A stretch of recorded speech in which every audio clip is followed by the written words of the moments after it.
from Bourbon Country itself, on the road from Starlight, Indiana. Welcome to the Firkin Podcast. I'm Brian. I'm Chris. What's going on, Brian? And you know what's going on. We are out doing this live event. Buddy, we are live for the first time ever, and we actually have a couple people who came out to see us.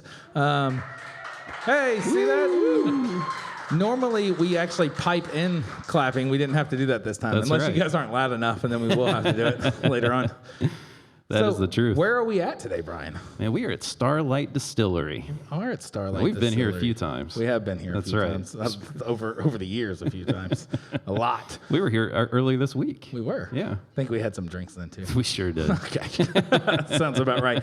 But let's get into our very first guest because we have a show lined up for everybody today. We are going to interview 4 key guests here at Starlight Distillery in Huber's Orchard and Winery. Let's get to our very, very first one. We have Ted Huber, owner of Huber's Orchard and Winery and Starlight Distillery. How you doing, Ted? Doing very well. So let's just get into it real fast. I know Christian's getting ready to pour something very, very special for everybody right now, whoever is going to join us. What we have right now is we have the Carl T. Bottle and Bond. Which one is this right here in front of us? Bluish label. This bottle right here. So tell us just a little bit about this, Ted. This is one that you distilled here. Yes, this was a fun project. We came across this about midsummer last year. We were going through our lots of whiskey. This ended up being the Seguin Row full lot of a fill. We were putting them into single barrel selections for customers to come here to pick single barrels. But as we were tasting through this particular lot, these 6 barrels all shine through just beautifully. And we thought, okay, we're going to sit these to the side, give them just maybe another 4 to 6 months, see what they taste like in the springtime. We tasted them in the springtime again, and they were all still so beautiful, very unique. Did a blend in the lab. We ended up picking 4 of the 6 to do this small batch. So this is only a 4 barrels. We kicked 2 of them back into single barrels and put this 4-barrel blend of the Seguin Row. Just nice, toasty. They were toasted heads, number 3 char on this, and this was a 3-grain mash bill, or 60-20-20. Awesome. And this is a 4.5 year? I think it's 4.5. Yeah. Beautiful. Well, Everybody got one out there? look at this. So cheers to everybody. Thank you guys for all coming out while we get into this. Thanks for coming. So I got to take a quick sip before we get in. Yeah, That's very grain. I like the grain forwardness of this particular one. And then the Seguin Row, if you didn't know, it's actually American oak. It's not from the French cooperage. It's from the Napa Valley cooperage, which was American white oak, not French oak on this one. Nice. And I know you said how many barrels of this did you? There were 6 of these barrels that we did in this lot. So it's a small 6-barrel lot of this particular one, and then we end up bottling 4 of those. Wonderful. It's extremely now, tasty. these are available here. These are only available here. So this was a gift shop release only. Oh, awesome. So if you like it, these are for sale in the gift shop here. That's right, just right behind you. Look at this. So, Ted, let's go into a little bit of the history, how this came to be. You know, how did we get right here? Well, it's kind of a fun story. We go way back into our German roots, back when my great-great-great-grandfather came over from the Baden region of Germany. We had vineyards and orchards. We did a little winemaking, a little distilling over there. They came over here to the Louisville area, ended up purchasing this particular farm that we're on right now in 1843.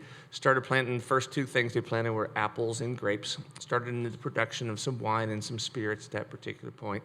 Went on through the history, and then, with Prohibition, all the other crazy things that went.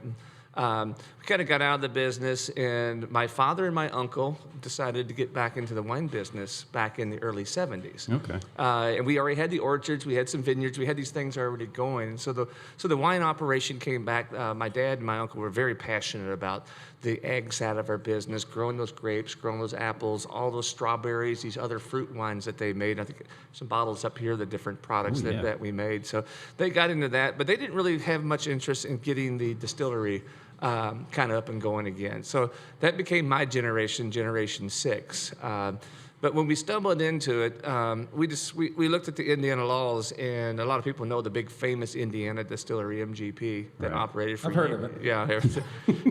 But their license didn't allow for, and you probably recognize if you ever try to go there, that you can't do tastings. You really can't do tours. You can't buy bottles to take home and all that kind of stuff. So the Indiana license didn't really have any tourism aspect to it. Okay. And if you've been here to Huber's, you know that we have all these pumpkins and all this fun stuff to do here. Yes. It's all about educating people what agriculture is and spending the day and having fun. So that distiller's license really didn't do anything for us. We just didn't want to have a big building down there cranking out whiskey or brandies and such. So we first started having to change the law.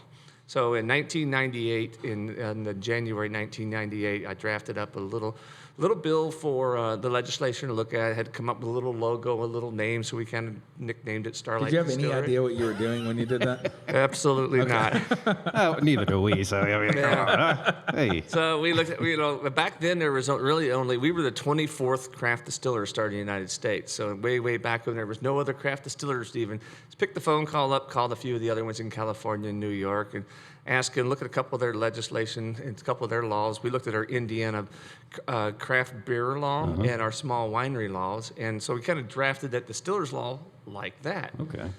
And they kind of laughed us off the State House, and so that year was going. Tried again in '99, and they kind of laughed us out of the State House again. And 2000, I finally got a little bit more organized and had some more professional help to help us kind of write these bills and get this thing going. So didn't pass in 2000, but we hit a home run in 2001.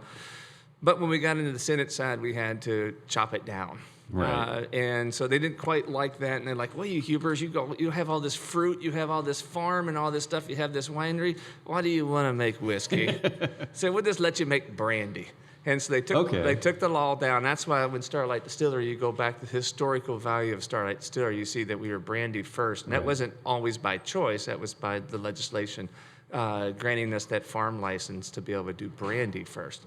So you were able to do brandy just because you were growing all of the... Yeah, and the state legislature said, well, you're already making wine. You already have all these apples, and you have all this grapes and stuff like that. So why do you need more? Spread the wealth, baby. Come on. Just go ahead and make some brandy. And so, we weren't happy, but it was a lot better than we had in 98, 99, and 2000 years. So that got going pretty good for us. And then so the still was bought. We built that building and then started making some brandy with hopes very quickly that the state legislation would see how successful a distillery would be, and the tourism coming in to be very proud to have this in their state. Well, that didn't really happen. So We all know the speed of legislation. Really quick. yeah, and so we introduced a bill for almost 10 straight years of what became known as the artisan bill. And that's to be able to make basically anything. So any kind of spirit that we would want to make, we could make within that. And it was very controversial because it took that long, obviously. And but eventually the stars aligned with our state house and our public policies, both in the House and Senate. We got those guys to kind of think together and think rather than alcohol, think about tourism, think about education, think about the ag side of actually being able to grow. Indiana's all it is corn. You just drive up and down there. That's true. It's kind of weird that we don't make a lot of bourbon in Indiana when you think about the corn that we have in the state. And they're like, well, this would be good for the farmers. This would be good for the tourism. This would be good for the cities and towns throughout the state to let, the craft beer industry was cranking back then. And the wine, we were almost pushing 100 wineries in the state, too, at that time. So, they finally said, okay. So they put all this little restrictions and like legislations do. And they kind of chopped it down a little bit, but it gave us the opportunity to tour. It gave us opportunity to drink here on property, do cocktails on property, and for people to buy their bottles to take home. And that was the home run for us. What really happened was they were just tired of seeing him after 10 years, and they said, "Can I just get you out of here? Fine, please, Lord. just go and make some." There's a whole lot of truth to that if you talk to those guys. So you spoke tourism. How many visitors are you seeing on property? We're pushing about 650,000, close to 700,000. How many acres do we have? We own over 700 acres now, and currently, right now, in our current capacity, we're growing 100% of our corn. We're growing a portion of our rye, but we're currently not growing wheat and barley at all right now. Okay. So we're also still, the brandy distillery is still cranking too. So all the grapes and all the apples and strawberries in the springtime. We're just finished with blueberries, but we're heavy into blackberries right now. And grapes are still about 3 weeks away from picking. Beautiful. Oh, wow. Yeah. It's incredible. So, yeah, I'm a huge fan of coming up here and tasting everything to make. Now, you said we got into brandy and wine. How many different varietals of wine are you producing? Currently, there's 22 different varieties of grapes that are out there that start with, we typically, like most wineries, the whites come in first. So whites will start coming in very late August. early September. We're looking at, because of the spring this year, we had a spring frost and a little cooler spring than normal, so we're pushed back about 2 weeks than normal start. So we'll be starting a little bit later. Then we'll typically finish up with reds around the 3rd week of October. And when's the busiest time for harvest for you? Busiest time will be about the 2nd to 3rd week of September to about the 1st week of October. It's a good chance if you come up here, we'll be pushing some kind of grapes through the plant. All during Bourbon Heritage Month. Oh, oh yeah, that's also when our first, usually when the first corn comes in also. Yeah, do you sleep during? Not very much. Yeah, it's a 7-day 24. It's pretty intense. That's why you drink so much whiskey. You get to sleep. Keeps it going. Keeps the body young. That's right. That's the way I like to think. That's awesome. Yeah, just thinking back kind of on just more on the history of what you put together here. You know, I mean, how was your dad when you started to go down the distilling route? How was his how did he react to that? Yeah, they were. My grandmother was still alive too, and they were really excited about getting this going again because back in some of my dad's youngest memories were actually stirring mash. For my grandpa making. That's what Grandpa's Carl Theodore. And so one of my my dad's earliest memories was actually using the old, which would have been the old apple butter kettle, and stirring bourbon mash with this kind of like a canoe paddle type thing that they would use to stir that. You guys don't still do that over there? Come on. No, we don't. That's a lot more work. Yeah, that electric motor on top of that cooker is a whole lot easier than that canoe paddle. I bet it is. Once you actually got it, you got that bill through the legislature, which props to you on that because that's impressive on its own. Did it just kind of boom, just take off from there as far as? Yeah, the industry as a whole in Indiana started. If you start seeing how many Indiana distillers just started coming on, again, because the infrastructure is in our state. We have great water over here with all the limestone that's going on, so we have great water source. Obviously, a lot of grain grows throughout the state very well. A little further down here in the south, we don't want to get into the barley, but the guys up further north are getting into. There's a couple of malt houses now in the state doing some pretty cool malted barley, malted rye too. Tell me a little bit more just about building it up.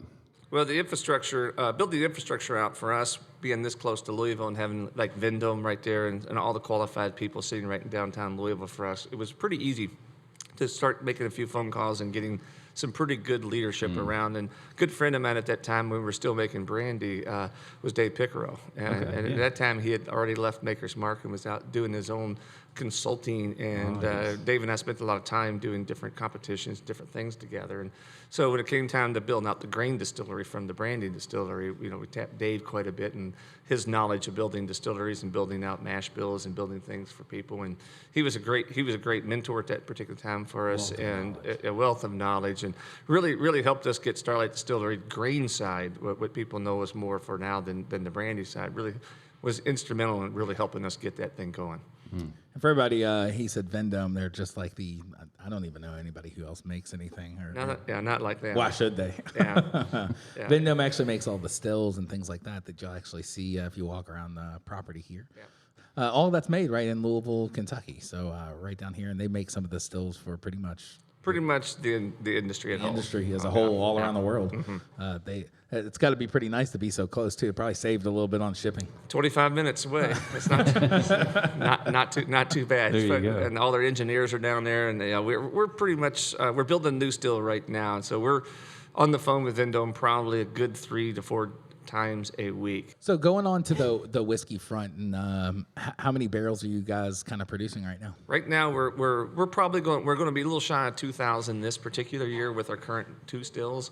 But our goal next year is probably get up a little bit above 5,000, and then crank from there. So we feel like with the new still and we're going from pot still, which I was educated on way back when, and going to a continuous column. So we feel like we're going to take some baby steps because have to relearn how we do operations, because with the 2 pot stills for the last 20-something years, it's been pretty easy for us to adapt and work and do things because we can almost run those things blindfolded now, so they're so easy. But moving to continuous column is going to be a little bit different jump for us.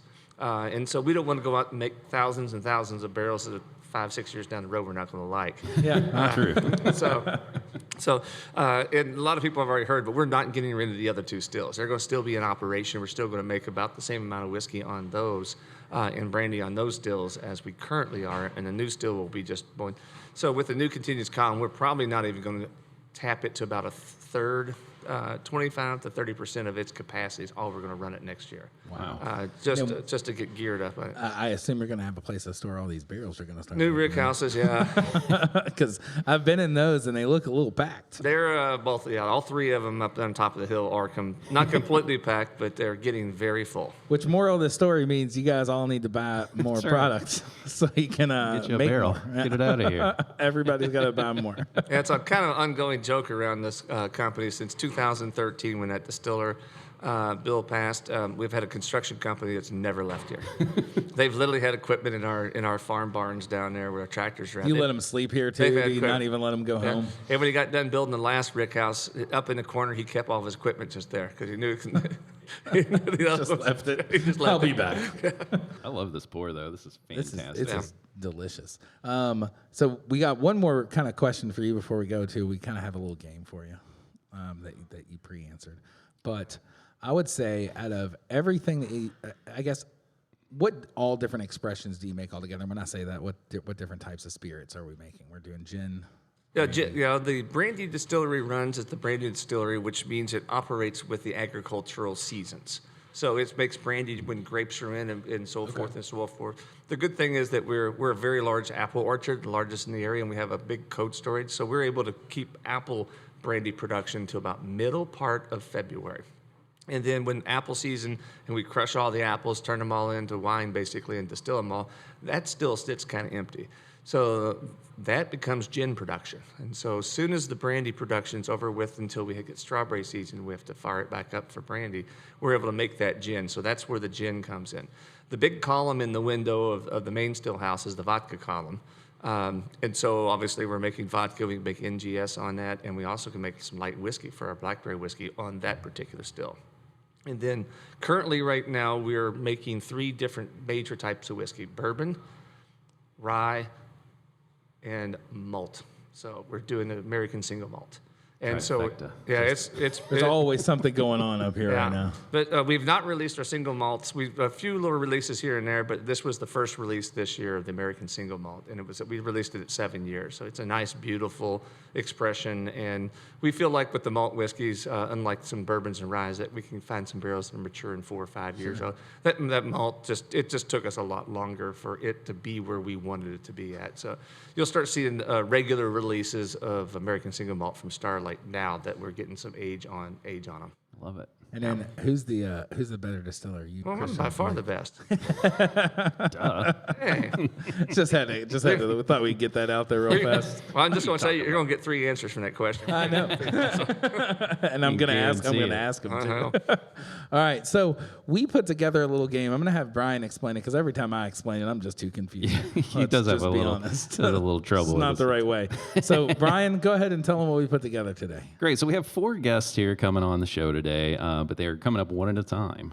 They all have known each other for quite a while. So we asked each guest a question about each of the other 3 guests, and we had them answer them in advance. So now we're going to ask the guest on stage what that question was, get their response, and then let them know what their friendly family and coworkers thought about the answer to this question. All right, Ted. If you had a personal theme song that played wherever you went, what would it be? Theme song. Personal theme song. So you're walking down the street and the song's just playing. Yeah, think of it's like a musical. Yeah. What would you want your theme It's a song Starlight to musical starring Ted and Huber. Well, it depends. That's going to be a seasonal question and stuff like that. As everybody knows around here, moods change quick around here. So I don't know. What would it be today? Today? Yeah. Oh, I don't know. Today's a crazy day. So I'm an old hard rock guy. So, That's right. Yeah. So Let's hear what some of your people have to say. be? Yeah, maybe this will prompt Okay. an idea from you. okay. What we got? Let's start with Christian. Christian thinks it would be Hotel California. Yeah. All right. It's one of my more favorite songs. See? Yeah. Took the easy way out, didn't Yeah. he? Yeah, he did. Blake's doing a little kissing up, too. He thinks it's Eye of the Tiger. Yeah, okay. That's what he should have had Here he playing when he came in. Like right when Ted walked on. That's what it should have been. Eye of the Tiger. Mm-hmm. All right, I see Andrew back there waiting for this one. Look at his face, too. It's even better. All right, Ted. Whenever you walk around, the thing that Andrew hears in his head is the theme song to Jaws. Yep. That makes sense. He just said, yep. Look at this guy. All right. Fantastic. Ted, thank you so much for joining us. Yeah, it's been great having you up here. as our first guest here. All right. Did you guys enjoy the pour that we Yeah, Ted what'd you put think together? out there? That's right. Yeah. All right. My son's over there clapping. Well, I hope you didn't taste it. Hey, thank you so much again Thanks, for Ted. having us. We're going to take just a quick break here. Yep. And when we come back, we're going to be back with our friend Christian Huber. That's right. All right. So we'll see you guys here in just about 5 minutes. All right, Be right thank you, back. guys. Good job, man. Good job.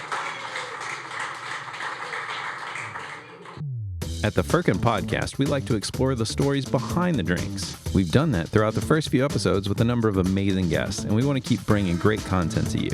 I want to encourage everyone to become a Firker at patreon.com/FirkinPodcast. Help support the show and make what we're doing possible. That's patreon.com/FirkinPodcast. Benefits include early access to shows, pre-sale tickets, cutting room floor content. Who could ask for more?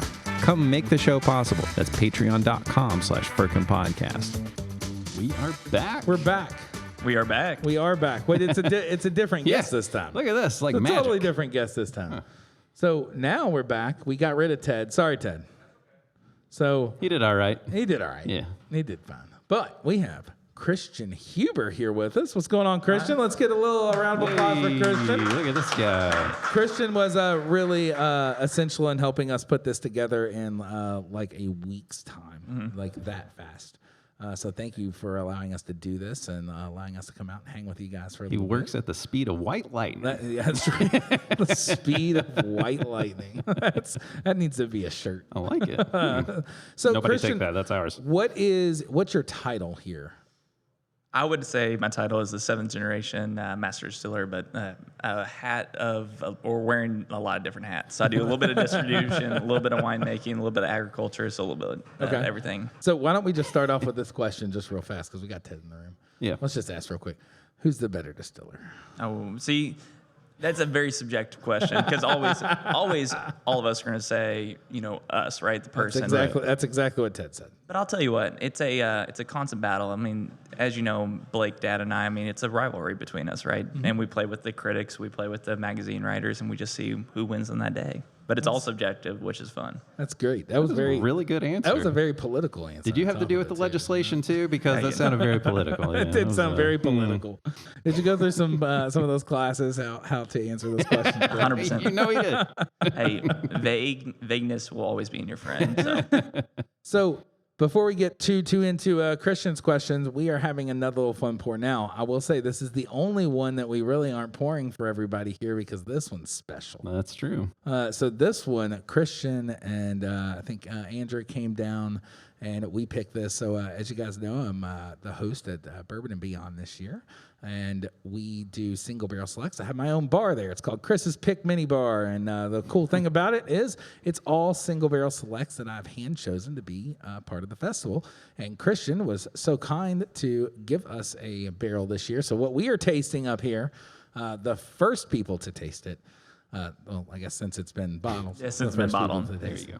So this is the Carl T. Huber's bourbon whiskey finished in Spanish brandy barrels. So this is a brandy barrel 1947? 48. 48. Close. 1948 Spanish brandy barrel finish. So Christian, tell us a little bit about this. So just to get, it is a 4-year and it's 112.4. But tell us a little bit about this bottle that we got here. Yeah, so this one is extremely rare. I'm really excited because I get to actually speak on this barrel at the actual Bourbon and Beyond with you. So Nice. I'm excited to introduce this. But these barrels I've been waiting on for about a year and a half. So 1948 Spanish brandy cask. Obviously, we're imported by H&A Barrel Brokers with Jessica Ann. So they'll be coming over here, Wise, and she'll speak with me on that panel. But an incredibly rare Spanish brandy, and you don't hear about it very often. As you know, Spain itself is a huge wine region. Obviously, distills quite a bit of brandy, quite a bit being very, very old. And these casks were coopered in 1948, which tells you how long that has been in use. Right? Chris had the rare opportunity to pick the first barrel out of the lot. I had 4 barrels of it. I want to say it was probably back in March. Yeah. when we picked them. February, March. Yeah, I mean, February, March. Honestly, the whiskey inside of here was only at that point in that barrel for like 2 or 3 weeks. It was just starting yeah? out. Wow. But we let it go through the summer heat, let it get a lot of concentration, let it get a little bit of color. The bottle I have here in front of you today, though, is the last one on the line. So there's actually a little bit of char in this one, which isn't a Ooh, bad I like thing. that. But I will tell you though, the Spanish brandy, I mean, with our quality blend, it elevates it with the fruit. You get a little bit of plum, you get a little bit of this like dark raisinated fruit coming across onto it. It's really complex, even though it's a 4-year age stated. It's a 4 to 7 year blend. Again, at Starlight, we don't really blend for an age statement per se than a particular flavor profile. So we're really not looking for just like, let me throw a 7-year-old in there and just to make it a 7-year-old finish. Sure. So we took some lighter, fruitier Canton barrels and a little bit more complex ISC barrels and threw that into the Spanish brandy cask, and it was in there just under 4.5 months before we bottled it. So it's a really, really good blend. But I'll tell you what, it's so different whenever you come into Starlight, right? I mean, Chris, you've been coming here for years, but every single person that walks through that door through our barrel select with Andrew, I mean, it's an open table, right? Yeah. It's like a blank canvas. We don't have a cookie cutter mold program, so all these different blends, all these different barrels are going to be very unique and tailored to the individual who's selecting it. So Yeah, that's what I Absolutely was going to correct. bring up. I mean, because once I started coming up here with Chris and going through the rick houses, I mean, some of these barrels out here, I'm just like, wow, I didn't even know it could taste like that. Well, I'll tell you what, too. So this barrel in particular for you two, I mean, it was stuck in that like west side of the warehouse, but it's only available at Bird and Beyond and exclusively at Kroger. So those two are the only places. Right. So See? those are the only 2 places you can pick it up at. So definitely hit up your local Kroger store and look up Bird and Beyond because it is coming here soon. Yeah, it's coming really, really soon. Right If anybody around wants the to corner. taste it, if you're going to be out Hey. on property during September 14th through the 17th, Yeah. you can actually taste it right alongside and actually come out and see Christian. I can't remember what day we have you there. I think it's Friday. I think it's Friday. Also, come out and hear Christian talk on a cool finishing panel with some other big names in the industry. That'll be a whole lot of fun. So 7th generation. Correct. That's pretty impressive, man. So that means that there was a lot of generations before you doing this, and that probably least means, 6. yeah, that probably means that you got involved at maybe a relatively younger age. 100%. I did hear a story one time about maybe a school project gone wrong. Why don't you tell our audience a little bit about what you might have done? Was that middle school? It was middle school, yeah. Yeah, let's hear about what did you do in middle school that would have gotten you in trouble? Well, I'll tell you what. So obviously, in a family business, right? You're grown up inside the company. I never knew anything different than making beverage alcohol, right? I was in the cellar when I was an infant, right? Yeah. And I was able to understand, fermentation science, understanding the art of blending, understanding different aromas and what goes about these blends and what makes our product so special. Now in middle school, though, I mean, obviously you do a science fair. I mean, right. with you guys, I mean, it's a science fair, right? Absolutely. And using my tools, I was able to do to create biodiesel to run a little RC car, right? So I have the big fermentation jugs in there, fermenting apple, showing how you actually can distill that apple and make it into an actual alcohol that can run an RC car. And everyone's very impressed and whatnot. And as you come across, you can see and taste it. And they're like, "You can't drink diesel." I'm like, "Well, pretty much this is just high proof." You can drink this. Yeah, I mean, pretty much it's high proof brandy. And I'll tell you what, the judges and the teachers at the school were, I would say, mortified would be the best way. That you made brandy for everybody to taste. I'll tell you what, it was. Come by and taste the fuel. I can't believe, though, I look back at all those teachers, they didn't know what I was doing either. I mean, think about it. I mean, you get this little 7th grader with literally carboys in That's here right. fermenting stuff in a Catholic school. 7th grade. It was a Catholic school, though, so That's they good. probably Well, that's understood. true. They understood it, right? I can't name one Catholic that doesn't drink, so I don't know. That's true. yeah. I mean, it kind of understands, Did right? they call your parents? I think they called my parents and we got kicked out of it. I was not allowed to move on to the regionals, so I'll put it that way. Did Ted give it a try? Like Oh, wait, he helped me through the entire project. He helped him make the alcohol. that's what I was hoping for for. his 7th grade class. Even better. Oh, yeah. Even better of a story. And I tell you what, though, I mean, growing up in a family business, so that's kind of what you deal with. It's second nature to you, Yeah. nothing else. And with our family, though, we really were brought up in more of this European household where, alcohol was, not this outlawed product that you think. We were introduced into the food and wine culture at a young age, so you knew how to respect it. So I think in terms of that, it was something I didn't know was wrong, and I thought it was normal growing up. Sure. So it's Yeah. kind of fun. So, Christian, we talked a little bit with Ted on how we got started. Right. Why don't you kind of tell us where we're at today? Yeah. The whole farm.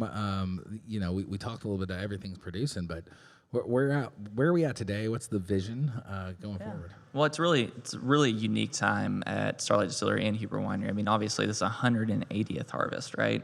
So 180 years of different agricultural-based products, the winery, the distillery. But we're kind of in this weird middle phase, I'd say, where we're not small, but we're not large either. As we speak today, our still house expansion is underway. The new boiler is in, and then we're dropping in the 2 18-inch continuous columns here at the end of September, which will massively increase the production overall of Starlight Distillery. And obviously, we're branching out the footprint of Huber Winery.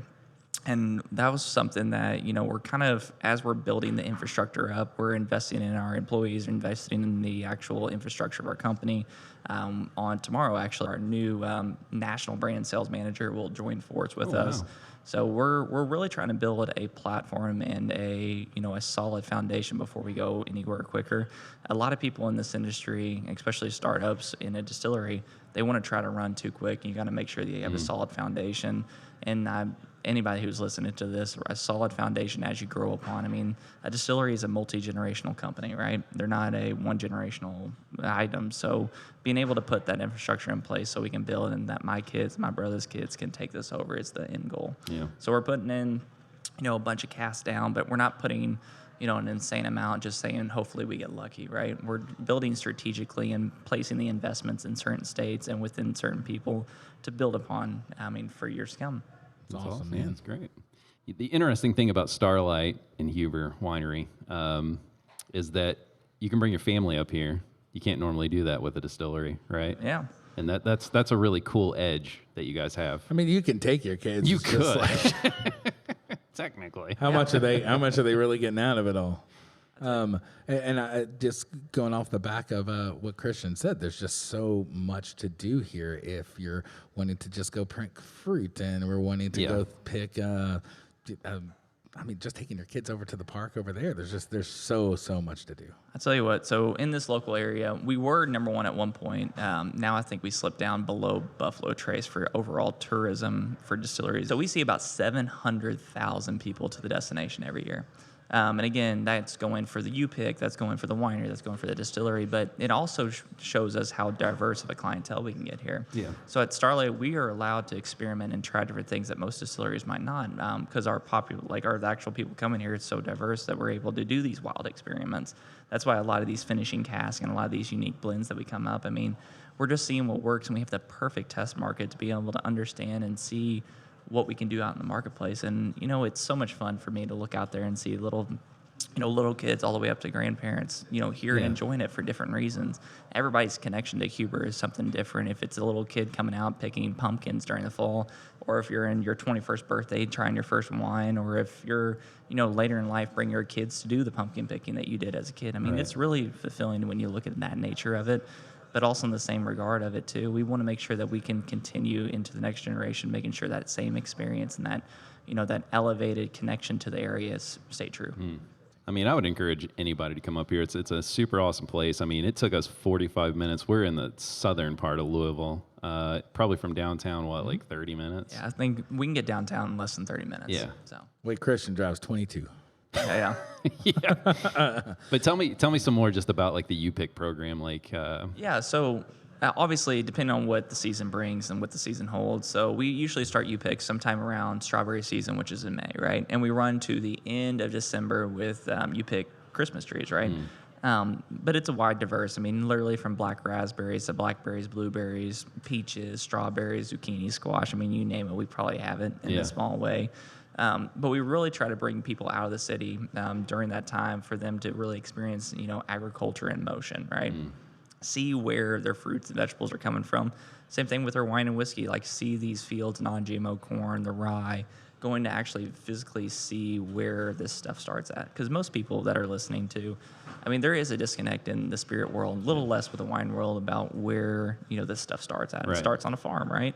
So bringing these people up here and being able to take them on our agricultural tour and being able to get them hands-on in the cornfield, in the rye field, showing them why we do what we do, and basically showing them where the mill happens, how that conversion happened. It's a light bulb that goes off in people's heads. It's like start to finish. I mean, from the ground directly to cool. the bottle. It's everything is right here. And I think most people don't have that experience now. Obviously, with you two being in the industry for so long, like you've got to see that. But when you're physically coming into Kentucky or Louisville and you're doing a distillery tour, there's not many people that can showcase that in one property. Right. So being able to come out here, you really get in a full immersion of what's going on in our industry and how is it adapting and how is it innovating. You won't think, when people see a cornfield, you're like, oh, it has been a cornfield for that many generations. And it's like, there's so much more innovation going on that most people never hear about. There is. And you've actually taught me a lot of coming up on the property and how you all decide where you're going to plant certain crops and when certain things get done and the nutrients and drains from that soil that you got to put back into the soil.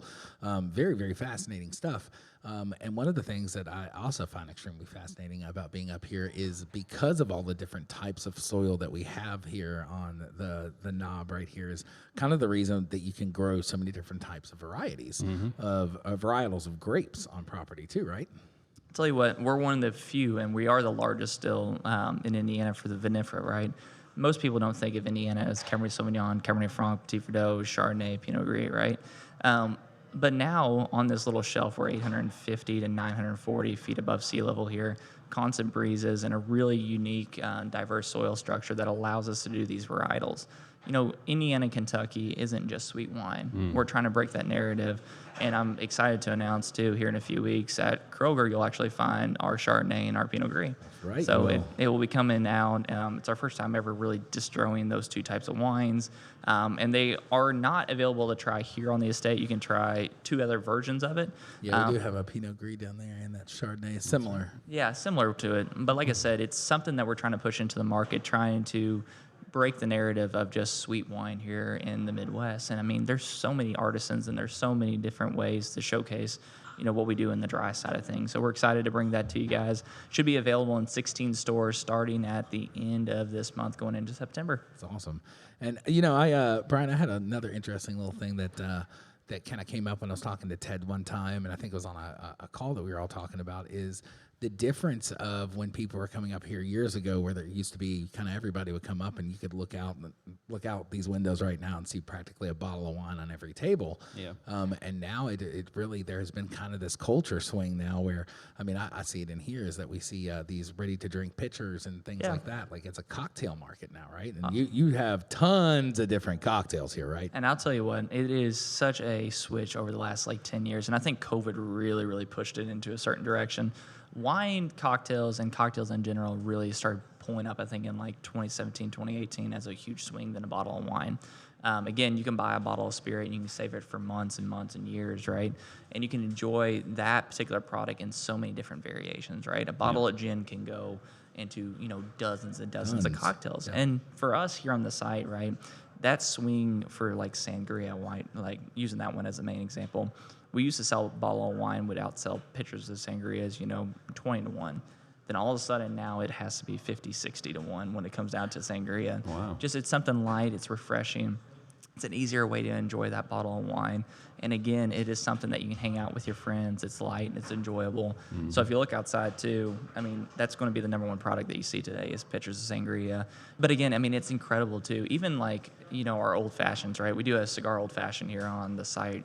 And we had that just the other That's day. right. That is incredible. Well, and it's just a different way to enjoy your spirits or enjoy your wine, right? This whole narrative, you buy a bottle of wine, you drink, and it doesn't have to be that way anymore. You can enjoy things in so many different ways. If you look around the local market here, you can see a lot of our sweet wines, we're actually advertising them as an additive to a cocktail, right? Mm. Sangria, like blackberry sangria, strawberry sangria, and getting out of that, traditional way of just drinking sweet wine. Mm. So be on the lookout for that. As you're coming down, it's a different way to use these bottles of wine. Now, Christian, we're getting close to the end of your interview. Okay. Now, if you stayed for the last one, we got a little game that we're playing with everybody. Oh, yeah, let's get it. All right. let's say there were a movie made about your life. Who's playing the lead role? Which actor?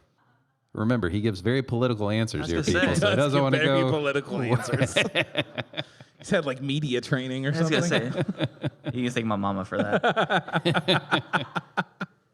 Honestly speaking, it's still so early on. I think that you would have so many different. And it depends. I mean, Here's the political answer. I was gonna say. I mean, You can't name them all, When Christian. he says it depends. no. Well, and honestly speaking, I'm only 27 years old, right? All right. I mean, there's still a lot of life out there, and so again, depending on if I was doing a movie about my life, I mean, at the start versus the end, I mean, it would do one of those things where it's changed personalities, right? As you grow older, you get those experiences and you realize what's important. So, again, I couldn't tell you. Well, that's all right because okay. We'll tell everyone you- else knew. They had no problem filling out this question for you. Who was it? In fact, what a funny thing I'll get to here in a second. So Ted, which is funny, you're only 27. Yeah. Ted thinks you're going to be played by Chevy Chase. All right. Hey, they can de-age people nowadays. That's good. Yeah, That's You good. can absolutely do that. That's great. Your brother Blake thinks Ryan Reynolds is coming in for you. Oh wow, that's a Yeah, good so, one. Wow, look at him. The great thing was Andrew actually marked out his first answer, and he came back and said, "No, I got a better one. The dude that plays McLovin. I don't even know. From Superbad, man. Oh, yeah. Little McLovin action here. Oh, there you go. Good. I like that one. Oh, I like that man. one. Christian, thank you so much for coming on and joining us. Yeah, man. We definitely still we got 2 more guests still going on today. We'll be back here in about 5 minutes. Please make sure you go over, grab something to eat over at the cafe. We have a lot of great pours. Now we are going to start the pours up again. I'm sorry you couldn't have one on the Yep. last one, but this is just special just for us. So Well, we'll you've been a start them hell up of a again guest, and- man. I appreciate you coming on. Well, thank you for coming on. Hey, we appreciate you guys. I love listening. I love watching. So it's Beautiful, fun. man. So, All right, we'll be back here in about 5 minutes. I'm Brian, I'm Chris. and we're the hosts of the Firkin Podcast. The show about everything, hosted by Masters of Nothing, Join us on a booze-infused journey through the stories behind the drinks. with guests like Chef Amanda Freitag, One of my doctors recommended having bitters every morning. My doctor's name is Dr. Feelgood. Dano himself, Dan Oliver. It's Dan-tastic. Former NBA star turned whiskey blender Russ Smith, Yo, if I can live forever somehow, some way, this is a good way to do it. And so many more. Find us weekly on Apple, Spotify, or wherever you get your podcasts. And let's raise a glass to the stories behind the drinks. Cheers. All right, and we are back. We have a third guest today, number 3. Number 3. Number 3, and 3 Hubers. Third's always the best. So. oh, is it always the best? That's what I've heard.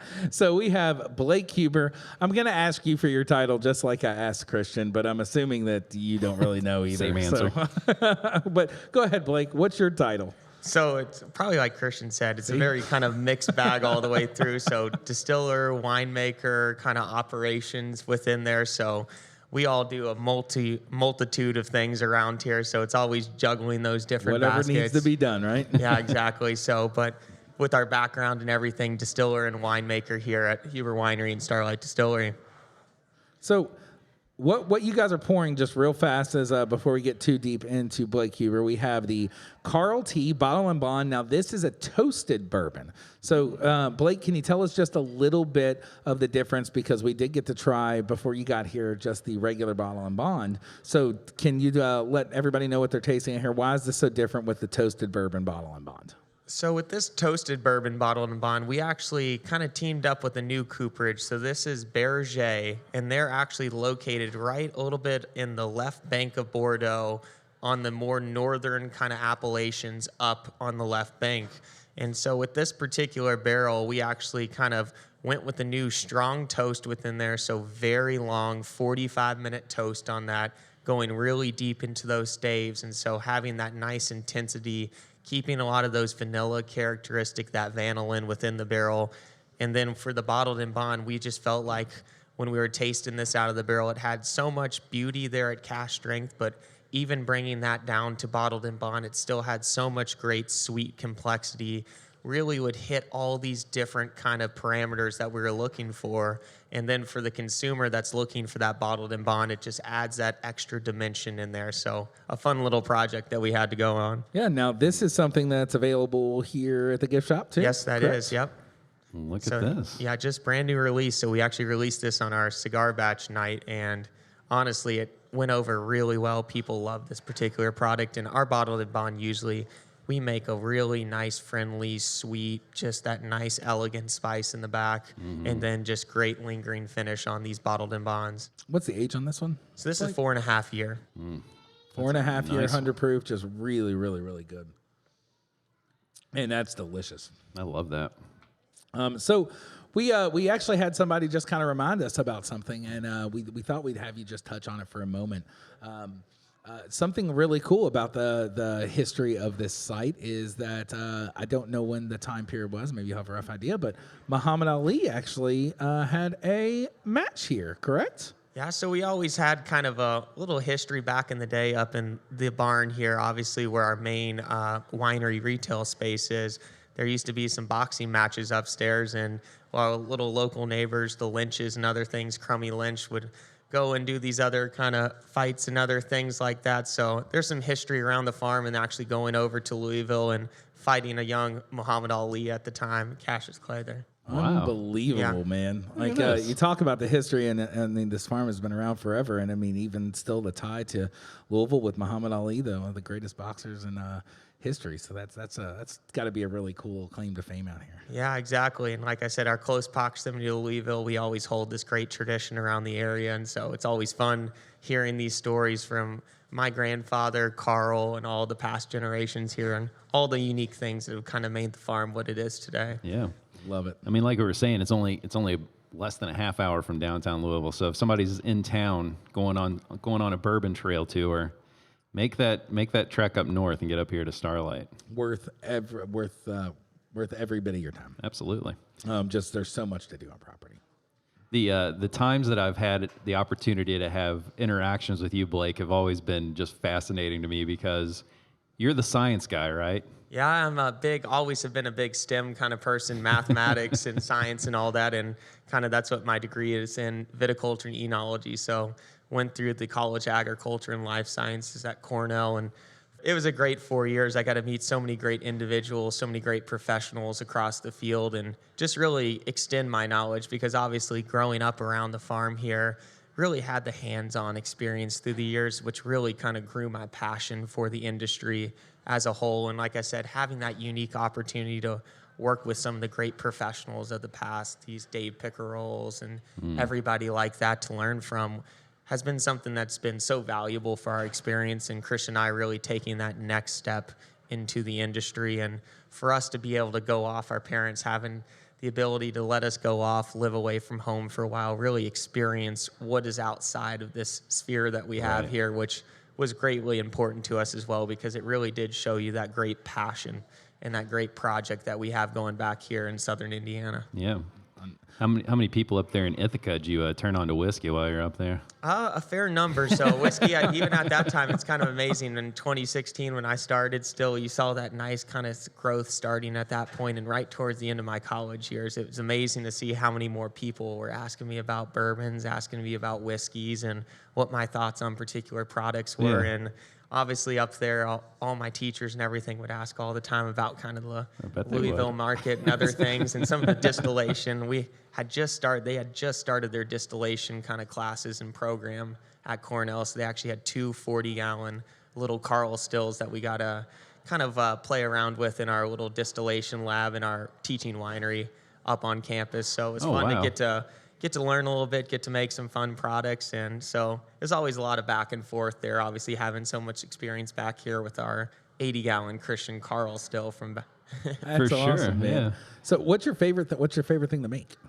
My favorite thing to make, that's a hard question. It's kind of that, again, it kind of goes down Sure. to that time and place. I mean, overall, when we're talking here coming up, obviously, some of what we did growing up a lot was that winemaking. So we're in this August time of year.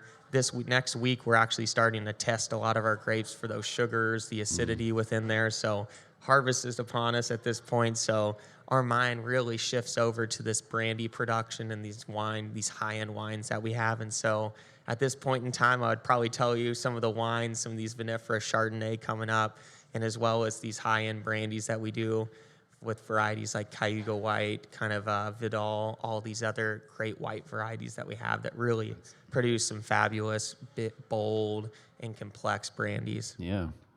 So, one of the things that we read, or I guess it was either we read it or maybe Ted said it at one point in time, that each one of you guys have kind of your own little, I don't know, what would you say? Kind of Yeah, you have your own approach to distilling, right? All of you do. So explain that a little bit. What are these different approaches that can be taken so drastically? And why are theirs wrong and yours is right? That's right.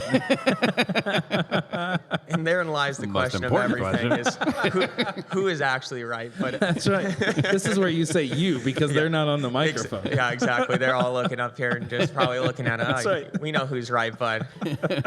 My bottle does sell a lot around that repeal day time, so it always does. Just saying. Just put it out there. Hey. But Did you hear that, Ted?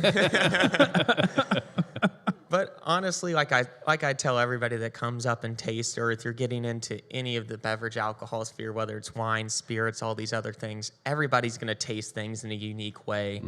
And for us to be able to have the opportunity here to really identify what we like to drink and to be able to kind of reciprocate that into the barrel, and hopefully we can look back at those particular barrel styles, these particular toast and char level, to reverse engineer in our hopes of crafting that perfect whiskey for what we feel like is a well-balanced kind of complete. It has those aromatics, it has that body, and it has that finish to really complement all these different characteristics.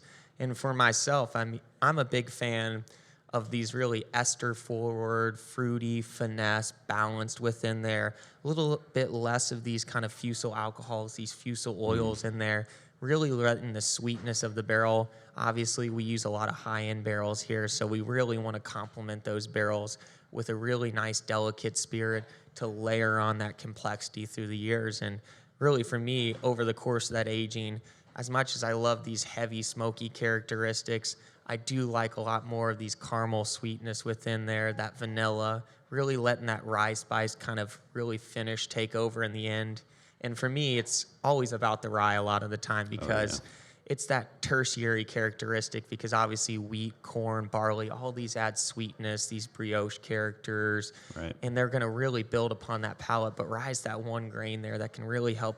I don't want to say necessarily cut through, but it kind of pops through some of that sweetness and adds that extra dimension to the whiskey in itself. And I still love wheated bourbons, these other things, but rye is something that growing up, Dad really offered us a lot of opportunity to try a lot of these different spirits. And so these kind of these rye bourbons and other things like that were something that really took prevalence with us and something that we truthfully love as well here at Starlight.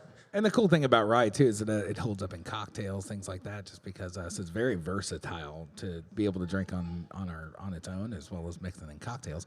And the cool thing is we get to actually taste one of the ryes a little bit later with our last interview. So I did want to ask you just kind of your take, and I'm not sure myself, but I just kind of want to get your opinion.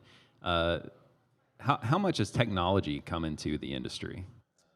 And honestly, it's been amazing to see over the last several years and to see how we've been able to, even on our kind of scale, implement these new technologies to really increase our efficiency. And not necessarily people think that this technology is taking the place of some of this artisanalship here and other things, but there's still so much opportunity to go and make these individual cuts, have these cooperage selections, other things like that. But really what the technology has helped us with is some of these, especially in some of the wine, the filtration aspects of things, something like a cross-flow filter that we implemented that takes off numerous 30 to 40 days a year worth of labor within there just on one piece of equipment. And then obviously with our new column still coming up, a lot more technology on reading these bottoms level, reading these vapor temps and other things in there, and be able to actuate and control those particular parameters to really dial in your whiskey the right way.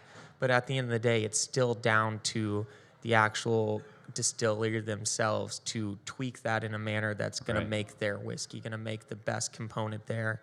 And like I said, that's all about that kind of that sense of smell, that sense of taste within there, those organoleptic properties within there that are really going to identify what kind of whiskey you're going to make. Because at the end of the day, you can look at a bunch of numbers and they could read the same, but you go and taste that one for one next to each other, and there will be differences. And so as kind of the craftsmen that we are, it's very important to still go in there and do your analysis within that and tweak your parameters on that. But technology does help to identify and be able to more easily control these different aspects within the distillation process, within the winemaking processes. Really, really interesting. And it kind of leads into my question of, I don't think I've ever asked this before. Who was the first person that decided that they wanted to do some barrel finishing around?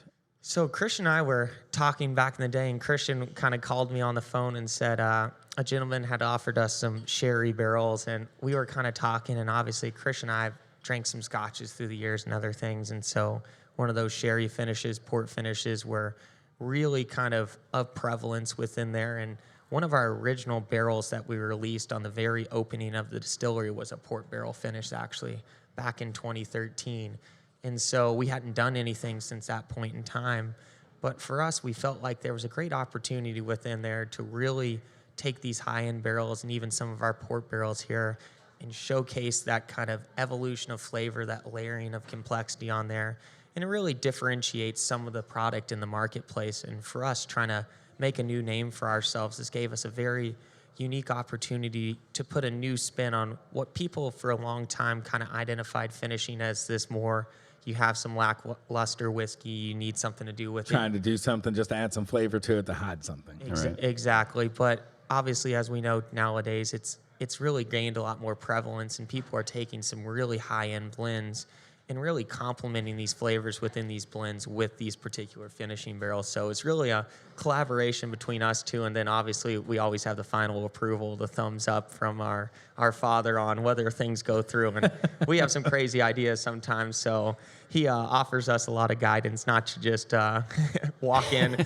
So speaking of crazy ideas, has there ever been something that you guys have tried or done? You've tasted it, you put a lot of time, effort into it, and it did not come out at all. There has been some barrels in the past, and this is something we learned early on, is we had this mindset that originally, because everybody out there, some people say, I'm going to put it in this particular barrel, it's going to sit in there a year, it's going to sit in there 6 months, and like I said, we had some barrels that came in, and when we originally first started doing that, we kind of put them into the barrels and maybe had a little bit of that mindset. We were tasting, we were loving them over those first couple months, 2-3 months or something like that.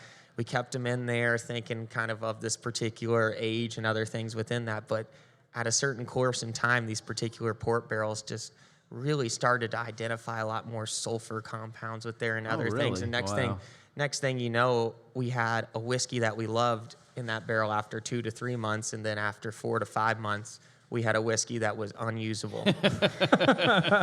And like I said, that's the nature of it a lot of times. You learn, right? Yeah. And exactly. what do you guys do with something that you kind of deem that is just like, oh man, this is unusable whiskey? And that's one of those things. At that point, we have to kind of identify something. We would basically have to filter, strip that down to nothing, and kind of start fresh at that point. Okay. Or basically into basically like a light whiskey blend or something like that.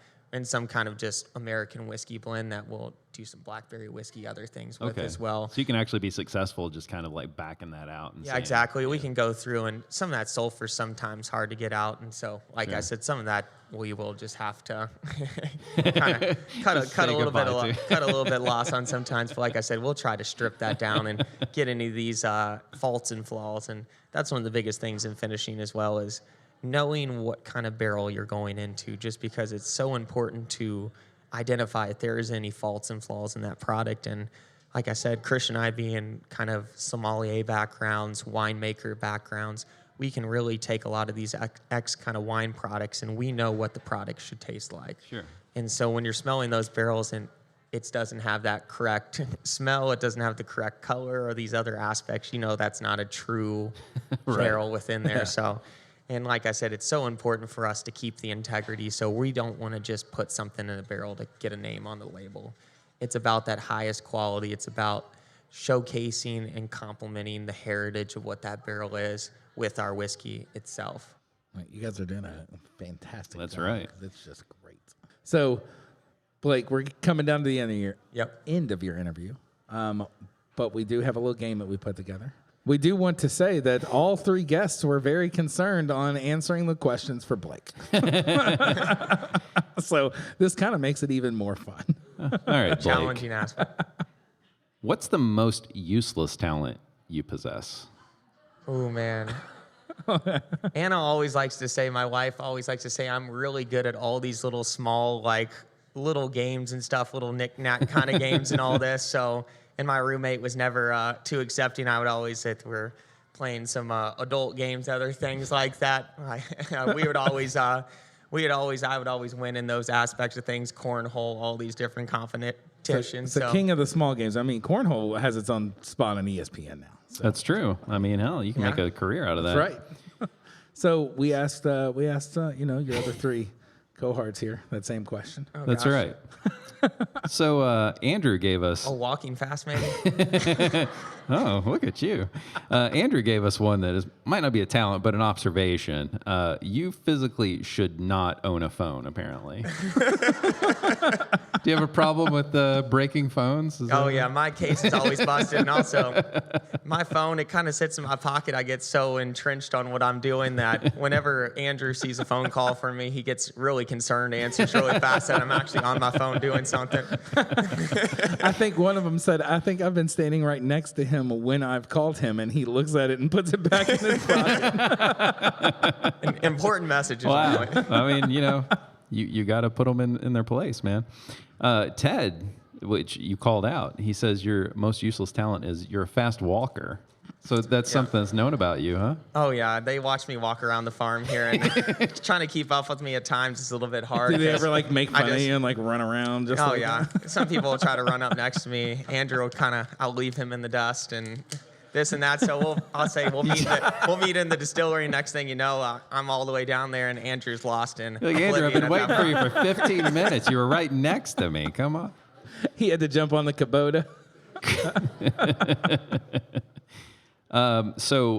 Christian says that you know everything about every sports team ever. Yeah, I do know a lot about sports. You a stats guy? Yeah, I am a big. I keep up with a lot of Indiana basketball, all these other things. So why would you do that? Big Hoosier fan. I know it's probably not the crowd down this way, but my grandfather really grew my passion for Indiana basketball. So something I keep up with all the time and all the sports teams. So do know too many facts. Like I said, Mom and I will watch some sports teams, and I'll tell her all the colleges that every NFL player and NBA player played for. So you're like this weird savant when it comes to sports. Yeah, that's great. Hey, man, it's a good strength to have, I tell you. Hey, Blake, thank you so much for coming and joining us on the show and drinking a little bit with us. Oh, thank you. Yeah, it's a privilege. No, thanks, Blake. Dude, I appreciate you coming on, man. It's been great to talk to you. Hey, it has been great. And you guys have a great setup here today. So exciting. Thank you very much. Well, we got one more guest to finish up with. So we'll be back here in about 5 minutes. Yep, we'll be back. Thanks. Hey, listener, thanks for tuning in. I just want to jump in here real quick and remind you to go check out our website at firkinpodcast.com and make sure that you subscribe on your podcast platform, whether it be Apple, Google, Spotify, wherever you get your podcasts. Make sure you hit the subscribe button and rate and review us. It just helps us kind of get the algorithm going and get out there to more listeners. And please share us with a friend. If you're enjoying what you're hearing, I'm sure you have a friend that's going to enjoy it just the same, and we'd like you to share that along. So thanks for listening, and we'll get back to the episode. All right, and we are back for the last. I know you guys are probably getting tired of us, but it's the last interview. They're just getting warmed up. What are you talking about? We thought we'd save the worst for last for Andrew. I mean, There sorry, we go. best for last. Sorry, that's it, yeah. I understand. I apologize. Whoops. Yeah, I understand. We'll edit that out later. So here's the best part. Andrew actually does, I think, have a title here, right? I think so. Yes. For right now? Yes, for right now. Finally. So we We'll got see how this somebody goes. who actually has a title. Andrew, what's your title? I am the Spirits Program Director here. There you go. Today? For today. We'll see how this interview goes. I might not be tomorrow. So what's going on, man? Not a whole lot. How are you guys? This is a great setup. Thank you, buddy. Thank you. I appreciate it. You got a little pour here too, right? One thing I do want to call out. So Andrew is the first of the non-Hubers, right? Yeah. But you've been long enough around to I've be. been a Uber. employed with them for about 5 years, and I've been causing trouble for them for about 15. That's probably right. When I first started coming here, I swore it was Andrew Huber. Yeah.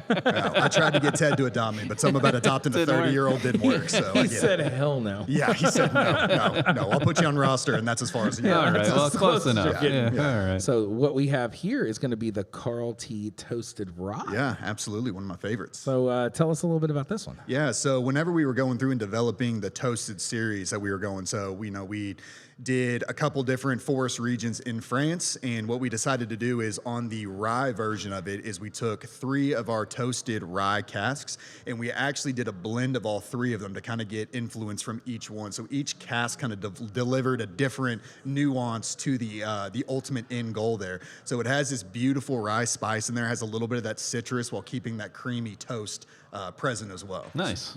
Oh, I love the rye. I Man, love it too, that yeah. nose is just, oh, that's beautiful. Now, this is all Indiana rye, is that correct? Yep. Mm-hmm.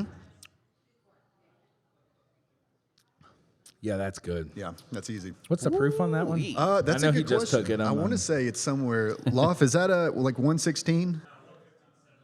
157. That's close. Look at we're talking math Excuse around me. here, Well, people. But what I like is they didn't even let you have that. They were like, no, it's not know. 116. You are not right, Andrew. Andrew, get it together. Absolute dog in here. Christ, Guy No love. shows up trying to say 160. It's 115. Oh, how dare I. people. So, Andrew, I wanted to touch just a little bit.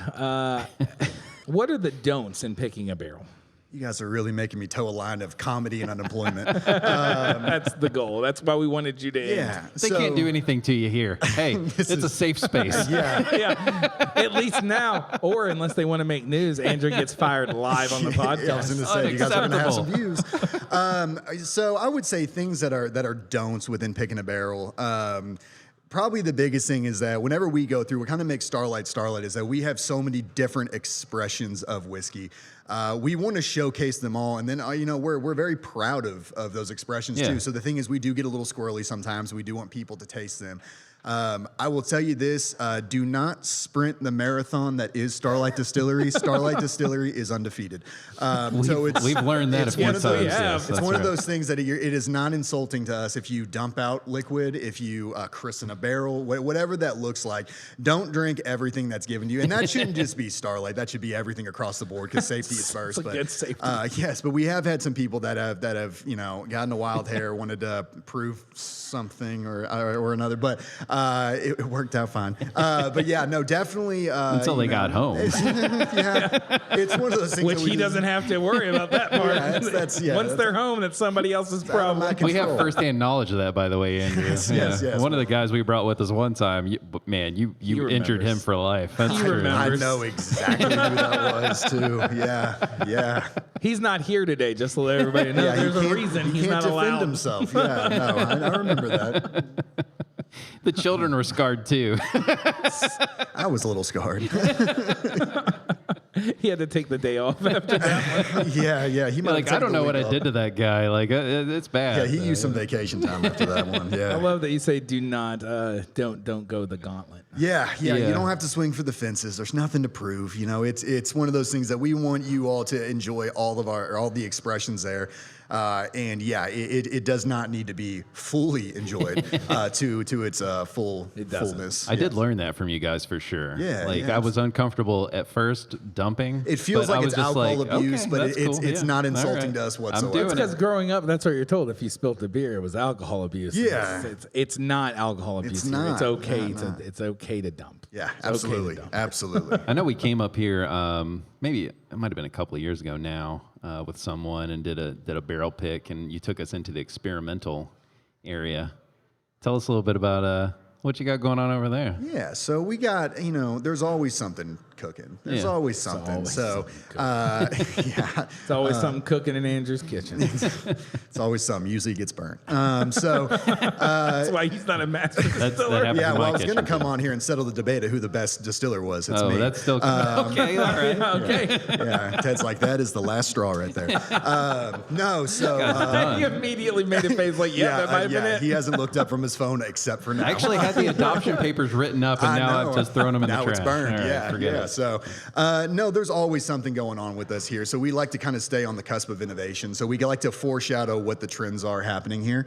So I won't speak on it, but there are going to be a lot of new finishing here, but also a lot of tweaks to some of the traditionals. So the thing is that if you're, a purist and that traditional expressions of bourbon and rye are really what you look for, I would really look for over the next 12 to 18 months to see what it is. Or if you're into that new unique, finishes that make Starlight, Sure. we always have some good things going with that. So it's going to be a very exciting time over the next, 12 to 18 months. Nice. Yeah. So you said earlier we were talking about I don't know if it was just walking into a job and you're like, that's how I got this one. Did you just show up in the Rick House one day and then just start thieving out whiskey for people who came in? I kind of did the stray dog approach. I showed up and Ted fed me once and I never went home. So Good way to do it. it's one of those things that it started back in 2018 or something like that. And I started off really, I just applied here as a part-time floor guy because my wife was going to divorce me if I didn't have a job. I came from Indianapolis and I have an events. I think we've all been there. Yeah. Well, I came from Indianapolis where I lived there for a couple of years, originally born and raised here, but I have a hospitality and tourism background. And so coming down here, your really only option was work at the convention center or work weddings. I ain't doing that. So I don't blame you. Neither does Tyler, right? Yeah, Tyler back there in the back. We talked about weddings before. So I ended up working in logistics, and I quickly found out that that's just not the job for me on there. So I ended up just blindly putting in a resume for a part-time. I always tell the story that's really funny is that I've always come into jobs trying to be as professional as possible. So I showed up. I was wearing a full-blown suit. Were you? I had my resume all out there. Wow. And I didn't realize that it was a group interview, and it was with a 14 and 15-year-old that their biggest concern was, can my mom drop me off and pick me up? So you have this guy who's legally old enough to pour alcohol, and I'm in there, and literally they were like, do you have a license? And I was like, yep. And they're like, you're hired. We're going to move on. So it was So I didn't need all this? No, so I ended up doing all these things. And I got one guy, one kid wearing, I say guy, he's 14. He was wearing a Borden Brave shirt, a local middle school, high school, and then the other girl literally rolled out of a local ice cream parlor. I was like, I am vastly overdressed for this. The hell did I walk into? What did I do? And the only reason they hired him is no one else applied for the job that day. Just yeah, dude, we need him. He'll be a body. We just need some He'll help. be a body. You thought you were getting punked. Yeah. You were Ashton Kutcher's going to drop out of I was waiting for somewhere. something to happen, but no. All I got was about 20 hours of work a week. So. Are you still at 20? No, I grew a little bit more. I think he's I think he's here a little bit more I'm somewhere than 20. between north of 21 and 25. 25, maybe. all right. Yeah, that's cool. That's good. You getting some health insurance benefits out of it at least? Yeah, a little bit, yeah. Yeah, we give you whiskey to cure all your ails. That's I would say it's a good trade. It's the medicinal. It's the barter system here. Is the right needed the medicinal prescription for whiskey? I tried. Yeah, they did. The doctor wouldn't refill my script, so And he's stuck here. yeah. Now I'm just here. Oh my goodness. What's your favorite thing that you got out there right now? So I'm more of, although I do love the finishing expressions, I am more of the traditional. So there are some absolutely outstanding straight 3 and 4 grains that are out there that are just drop dead. I mean, they're between 4 and 5 years old, but I would put them up against 7, 8, 9, and even 10-year-old whiskey Really? as a competition. Yeah, it's one that they are drink deceptively old for their age. Yeah. So give me a walkthrough of the things that you should do during a single barrel select. yeah, so what I would recommend doing during a single barrel select is I like to have fun with it, and I think a lot of times we've in the bourbon community have kind of made it a little bit more corporate than it really needs to be. What we like to do at Starlight, and what I kind of like to build this program off of is I like diversity, and I like it to be relaxed. It is a business transaction in there, but it doesn't really need to feel that way. Yeah. So the thing is whether I kind of gauge my clients, gauge my groups, and I like to see where they're at. Some people like to act like they're the master distiller in there, and we want to make sure we're conveying that feeling to them. That they're not. Hey, listen. At this rate, anybody can be. No, I'm kidding. And so, what? It's not the way to get your Wait, what do you mean by that? I'm already on the chopping block here. But no, what we like to do is go through and let them, pick their barrels. And what I like to do is my number one thing is after we try the very first barrel, my number one question is, what don't you like about it? Because that helps me gravitate and guide their palates. Because, a lot of times they're not repeat customers. A lot of times they are new faces. And I want to learn what they like to drink. So it's a little ambitious to think that I can just pick 3 barrels for them and I'd nail it. True. So I like to figure out what they don't like about the product. And that helps me kind of navigate and steer through there. So once we've gone through there and we've kind of narrowed it down to maybe 1, 2, 3 barrels, what I like to do is take them up to our executive conference room where we all do our blind tastings for things like the Family Reserve, Repeal Days, things like that. And I set up a blind for them so they feel like they're going through and they're picking the best barrel in the most unbiased fashion. Because, a lot of times when you start throwing proofs, age, things like that, you really put up the walls on there because you want that to be the best one. But when you eliminate all those, preconceived notions and bias, it's a little bit easier or harder to pick your whiskey. Sure. Yeah. How many times you gotten lost around here looking for a barrel? It gets difficult after a little bit because, they're always moving in and out on there. So when I first started, it was an absolute nightmare. And also when somebody, you guys got to get more organized. This is driving me crazy. The thing is once you've been out there, it makes sense now. Like you could tell me, where's this barrel at? And I can tell you specifically. But when I first started, when you have someone like Ted, like, where's this barrel? And you're like, that's not a good answer. Is that why you heard the Jaws theme song would come on? Yeah, so he's like, oh shit, here comes Ted. I'm in trouble now. It's the Beetlejuice approach. If you say his name 3 times, he appears. So you use it sparingly. So it's one of those things that now once you're in there and you're hands on and stuff, it makes perfect sense to us. It makes perfect sense. But if you were an outsider walking in, it might look like just absolute chaos. But I believe me, there's method to the madness. And there's a lot more rhyme and reason now than there used to be years ago. Because, I actually have walked in and there's barcodes on stuff. Yes, QR codes. Yeah, there's full. Beforehand, it was almost just like a little piece of tape. You need to respect the tape. The tape is still how I operate my program. We know that's how you operate. I'll tell you what, Gorilla Tape I has see a gone up in QR price. code, but I don't see tape, so I don't know what this is. Yeah, they gave themselves QR codes. I don't get access to that. I get Gorilla Tape, and I'm okay with that. And then someone else has to go around from behind you and be like, oh, let's put a QR code. Yeah, put a QR code, and then usually someone's like, you misspelled this word, and then I have to go through and correct it. So. We recently embraced QR codes. I think it's been an exciting journey for us. Yes. QR codes are the future. You just don't want to jump and on the board? past. No. No, because it's just one more thing that I can mess up. Tape is almost flawless. It's easy. Almost flawless. Doesn't tape come off? Yes, it does. Let me assure you Especially of if you're working with, liquids. that. Yeah, no, it's not great. Yeah, around springtime when the barrels start sweating, it's 100 degrees outside. It's very interesting to sell 100 barrels and then have 99 of them not have labels on them anymore. That's a real fun time. So have you at all taken part in any distilling yourself? Absolutely not. Are you trying to get them to let you? I've asked them before, and they can I drive the tractor? Come on, man. They keep saying they'll get back to me and check my email, and then I'll text Blake and I won't get a response back. And we can't talk about it in person. You got to check your email. They just let him drive the Kubotas last week. They just let me drive the Kubotas, and then I popped Christian's tire last week, so it's not a great time to be here. Not a good time to ask to distill again. Yeah, I would say maybe here soon. No, I haven't done any distilling. I think it would be really cool to do a distillation run start to finish on there. There's an art and a craft to it, and I have a lot of respect for it, especially for what these 3 guys do and the different nuances and the way that they distill on there.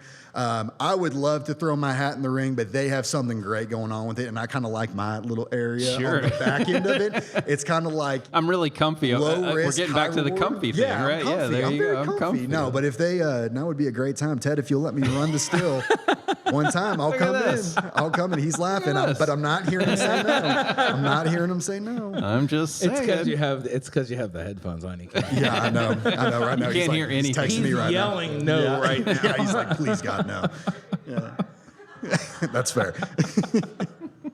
What else has been just some of your favorite things about just picking this job up and I would probably say one of my favorite things about it is just seeing the exponential growth that's happened. When I first started here, it was we were in the old bottles. You know, it wasn't these fancy new bottles. These are fancy, by the way. Yeah, they're nice. And the thing is that we had maybe, I want to say we had launched maybe the port program, maybe the Olorosa on the sherry finish. I think that's when we had been doing like maybe the bottle and bond Olorosa.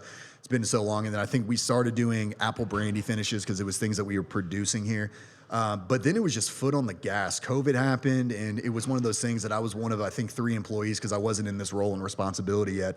It was one of 3 employees that were just trying to, you know, keep things afloat in there, but it's COVID, so like people aren't coming in anyway. So it was one of those things that we really that's when I really dove into it and I started to learn more and more. And the thing that I figured out is that although the end product of juice that's in the bottle, things that we're drinking is outstanding, what I have just such an appreciation for is the work that goes into everything beforehand. You know, the seasonality of the harvest, the seed that goes in the ground, the work and the time that it takes to get it to that point. And also just this overall team's involvement in everything, both on the agricultural side, the distillation side, that whole thing. I fell in love with it. So now, although I love barrel picking is my absolute favorite, but I would be lying if I said taking people out on the farm, picking corn. They're like, by God, stop talking about corn. And I'm like, I love it. I love to be able to showcase what we make here on the farm and all the fruits of our labor. So I love the beginning, the middle, the end, and just everything in between. Do you think that so just getting back to COVID, that's been like this ongoing thing in our podcast. Yeah. Every single guest we talk to, something changed during COVID. Yeah. Right? Yeah. Was it, I don't know how Indiana kind of responded to the whole thing. Yeah. Whatever. Not well. But was it, did you see like a giant drop just in people coming out here to the farm? I mean, because you're still kind of outdoors and like doing your whole. Yeah. So the beauty part about our farm here is, like they were saying, we have 750 acres here, is that social distancing by design is something that can be done here because technically speaking, our liquor license goes as our land goes. Sure. So this is the perfect place where if you don't want to be around somebody or you physically can, you can make sure you're not. You can make sure that you're not. You know what I mean? Right. So it's a great place to be here. And, you know, if you could do, you know, alcohol sales to go, if you could do food sales to go, you know, you get yourself, you know, a sandwich or a glass of sangria or a bottle of wine. I can't even remember what we were allowed and not allowed to do. But you could take it lakeside, take it out at different places and just social distance. Yeah. So it was a heavy decrease in on-premise traffic, but the alcohol distribution front went up ridiculously. Oh, yeah? Yeah. So it was just kind of like it offset a transition. Well. Yeah, it was one of those things that there's nothing to do in COVID when everything shut down, so let's drink. So I think everybody kind of had that mentality. That's the way I went with it. So that's when a lot of people were getting into different varieties of wine, different expressions of whiskeys, trying scotches, things like that. Trying a lot of different things. A lot of things, yeah. I know a lot of tequila and rum. That's when that started booming up too. So it's one of those things that we were happy to facilitate at least the wine distribution side of it, because again, we can't ship spirits in the state of Indiana yet, but we were able to ship wine out and things like that. So it was really cool to see how much, you know, increase in growth we saw during a very, very bleak time in American history. So nice. I love it. So, Andrew, you're our last guest. We're to the part where you're going to get terminated. Absolute dog pound. So why don't we go ahead and everybody knows our game by now. So why don't we just go ahead and, I do want to say the table over there is looking really intently on what your answers are. I know. That is not the table you want looking at you. All right, my friend. Yeah. If your life had a warning label, what would it say? There's so many different ways this can go. I would probably say, warning, works too hard, shows up on time, and does such a great job. Wow, that's a weird warning label. I know. I've never seen a warning label. They gotta know what they get themselves into. I've never seen a warning label as positive as that one. Warning, this man is perfect. Wow, look at this guy. Yeah. He'll do everything you need him to do and more. Do Warning. everything that's asked of him. Warning, rolling in at 11 a.m. again. Well, Andrew, I'll tell you what. That's not what was said on any of these. Here's a wake-up call for you. I have a feeling this is about to be a humbling moment. Christian says, You're over dramatic when hungry. Are you a hangry bastard? I've been known to have a little bit of the dramatics in here. I haven't won an Oscar yet, but I'm working on it. Oh, poor guy. I wish we would have caught like a candid video of him being like very dramatic. I was spear one, survived it.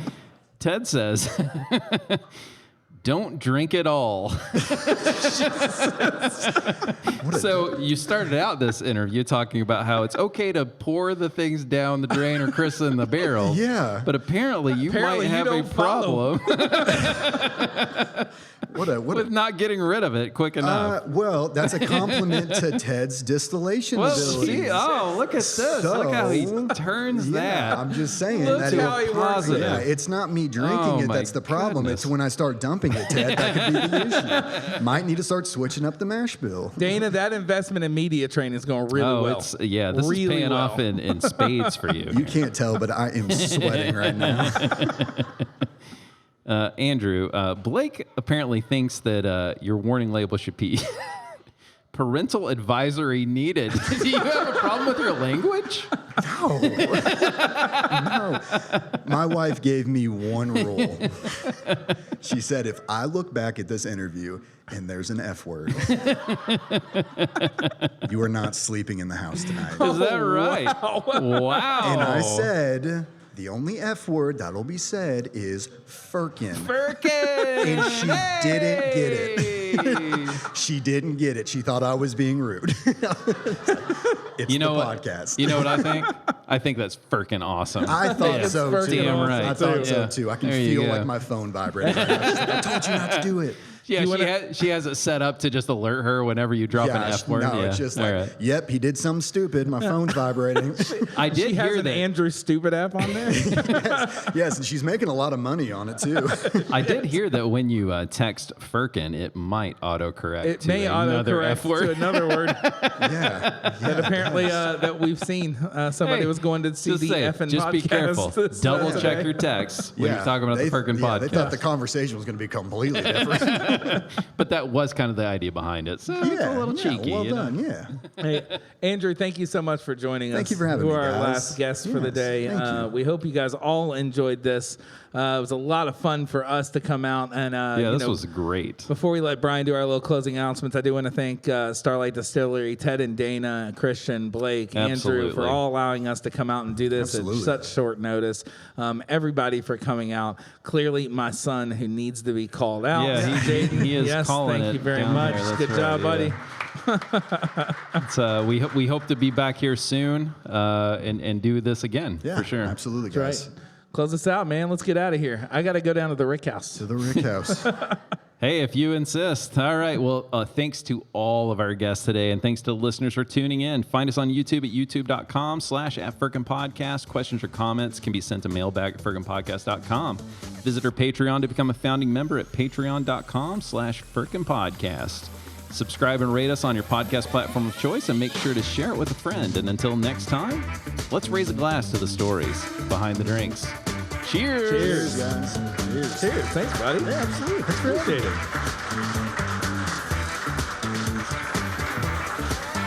Beautiful.